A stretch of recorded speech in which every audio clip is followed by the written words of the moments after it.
सरलं प्रयं काननहं चदमठं चरलमः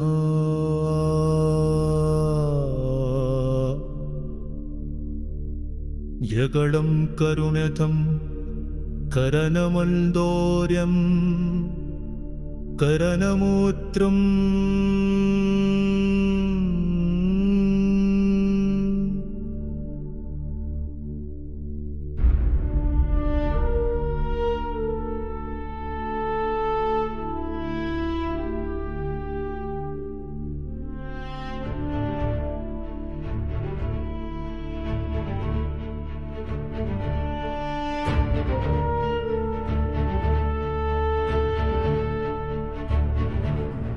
పంచభర్తల భార్యగా ఉన్న మనోనిబద్ధతనికి పరమమిచ్చిన పతివ్రత రాజసూయ ఘట్టములో సద్గతికి నిలిచిన ధర్మరాజు తల వంచగా కౌరవ సభలో ఆమె విలపించిన పిలుపు సమస్త దేవతలకు ప్రకంపన.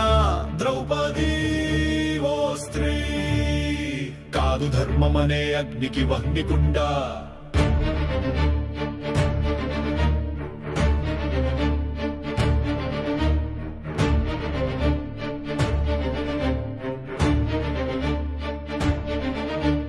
చీరలేమైన పతివ్రత మహిమను చూపిన సందర్భం అశ్రుపూరిత కాలం దుష్టుల హస్తాల్లోనూ భక్తి వలయంగా నిలిచిన రక్షిత పురుషార్థం శ్రీకృష్ణుని పిలుపుతో సర్వాంగములో ప్రవహించిన పవిత్ర ప్రభానరులకు తెలియని దివ్య బలం ద్రౌపదిలో ఉన్న అఖండ శక్తి.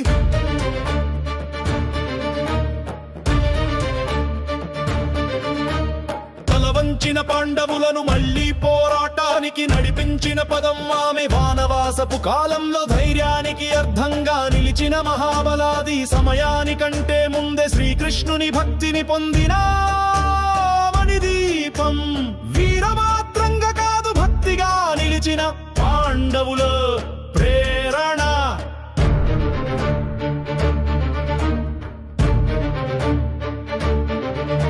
విషాద సమయంలో దృష్టి నిలిపిన దివ్య చేతన ఆమె. ఆవేశంలో అనుసంధానమైన ఆధ్యాత్మిక భయంకరత. కృష్ణుడు ఆమె కళ్ళల్లో ధర్మాన్ని చూశాడు. క్షత్రియత్వానికి భయం ద్రౌపది చేత గర్వించినవాడు కృష్ణుడు మాత్రమే. వనవాసంలో ఆమె పదములు పాండవుల మనస్సునకు శక్తి. అరణ్యపు చెట్ల మధ్య దేవత రూపంగా నిలిచిన మహానారి ద్రౌపది. అడుగు వేసిన అడవి క్షమతో నిండిపోయెను. విడిచిన భూమికలపై ఆమె నీడే ధర్మాన్ని చాటిన శబ్దం.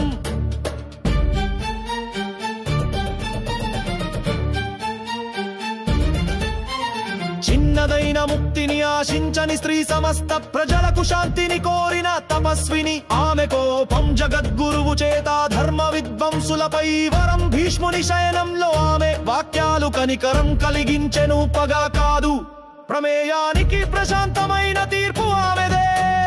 దుర్యోధనుని హాస్యాలకు ప్రత్యుత్తరం ఆమె. నిశ్శబ్దం అసూయకు ప్రతిరూపంగా నిలిచిన కర్ణునికి ఆవేశపు ప్రశ్నలు ఆమె మాటలు. కేవలం మహిళా బాధ కాదు, సామూహిక నిగ్రహ బలము. కృష్ణుని నీవు నా సహాయం చేసిన రోజు గీతల్లో నిలిచిపోయింది.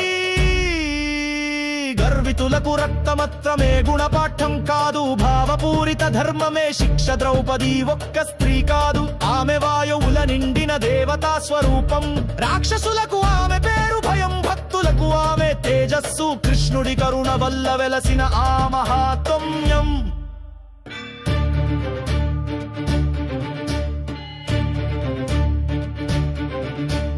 చివరికి యుద్ధానంతరం న్యాయానికి నిలిచిన గళంగా మారింది ఆమె. పాండవులకు ద్రౌపది ధైర్యమే భవిష్యత్తు బాట. ఆమె కళ్ళలో కన్నీరు కాదు, కాలాన్ని ముక్తం చేసిన మంత్రం. ద్రౌపది పేరు వినగానే యుగాలు తల వంచిన గాథ. ఓ భక్తురాలు, ఓ వీరా మహిళ, ఓ సత్య సంకల్పం. ద్రౌపది గాథలో ఉంది విశ్వం మెరిపించే శక్తి. ఆమె చీరను కాపాడిన చేతి గురువు కృష్ణుడు. ఆమెకు ప్రతిక్షణం పునీతం. ఇది ఓ కీర్తి కాదు, ఇది శాశ్వతంగా నిలిచిపోయిన ధర్మపథం.